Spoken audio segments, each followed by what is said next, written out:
First time ko ang magluluto ng putserong tilapia, kaya ano pang ginagawa mo, samahan mo ko, Charis. Pero syempre, bago nga yan, good morning sa inyo mga mare. Ligo ngayon ng umaga, kaya naligo nga muna ako dahil day off ko nga for today's video. Sabi nga nila, ang rest day daw ay araw ng pagpapahinga, pero sa ating mga nanay ay hindi uso yun, Charis. Wala naman din kasi tayong aasahan, kundi tayo lang naman talaga yung gagawa ng gawain bahay pati ng pagluluto. Di pa nga tayo mayaman, kaya wala pa tayong katulong for today's video, Charis.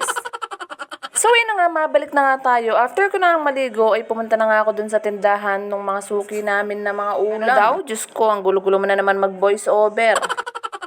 Apat na malalaking tilapia nga yung kinuha ko dun sa suki ko, tsaka na nga rin ako kumuha ng mga kakailanganing sangkap. At dahil tumatalon-talon at buhay pa nga yung mga tilapia, ay sinet aside ko nga muna sila para mamatay sila dun sa planggana. Hate na hate ko kasing gumagawa ng tilapia kapag tumatalon-talon pa, natatakot ako. Takot na takot sa tilapiyang buhay, pero dun sa saging na buhay, hindi natatakot. Charis.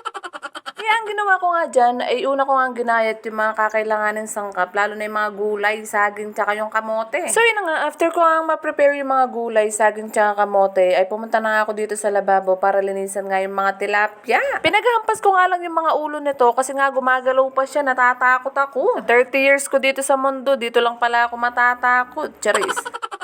So yun na nga, after ko ang malinisan yung mga tilapia at prepared na rin naman yung mga gulay, ay Diyos ko, ito naman nagwawala naman tong bunso ko. Paano pa ako matatapos neto? Diyos mio.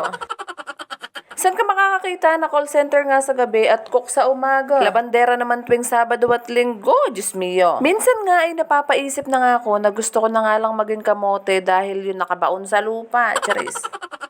So, kidding aside nga mga mare, after ko ang maprito yung kamote at saging, ay ginisa ko na nga yung bawang at sibuyas. Hinalo-halo ko nga lang siya ng very very light dahil igigisa ko nga dyan yung mga gulay na hiniwa ko kanina. Hindi ko alam sa style ng pagluluto ng iba ng putserong tilapia, pero ako, ganito kasi yung alam kong luto sa amin. Yung iba nga ay naglalagay sila ng tomato sauce, pero ako nga hindi ko nga siya nilalagyan. Pero dahil first time ko nga lulutuin to, ay nag-trial and error nga muna ako. Wala naman akong sinusundang recipe dyan, pero tansya-tansya na nga lang muna. So yun na nga mga mare, nilagyan ko na nga siya ng konting tubig na mainit, magic sarap asin, tsaka tong aswete powder. Medyo matrabaho nga lang tong luto na to mga mare, pero kung ako sa inyo, ay tatry ko na nga rin para malasahan nyo at masubukan nyo na. So yun na nga mga mare, kung mapapansin nyo, ay pinaghalo-halo ko na nga yung mga gulay, kamote at saging. Tsaka ko na nga nilagay yung gatas dyan. Hindi ko nga alam kung bakit ko nilagyan ng gatas dyan, pero pagod na akong mag-isip, kayo nang bahalang manghula. Charis.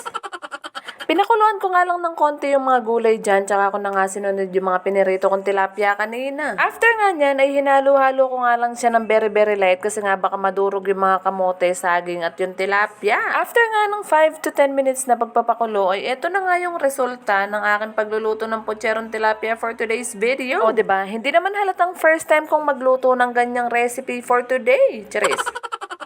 So ayun na nga mga mare, after ko nga siyang maluto, ay kumain na nga kami ni nanay ko habang mainit-init pa nga yung kanin tsaka yung ulam. 10:30 pa nga lang ng umaga ay nakapagluto na ako, kaya kami pa lang nga ni nanay yung kumakain. Hindi ko nga kasabay yung mga bata dyan kasi busog pa nga raw sila dahil kakaalmusal pa nga lang daw. So ayun na nga, kung hindi ka pa nga nakafollow sa page ko, ay i-follow mo na tsaka mo na rin i-like and share. Hanggang dito na lang muna yung ating video, sa susunod na lang ulit. Salamat!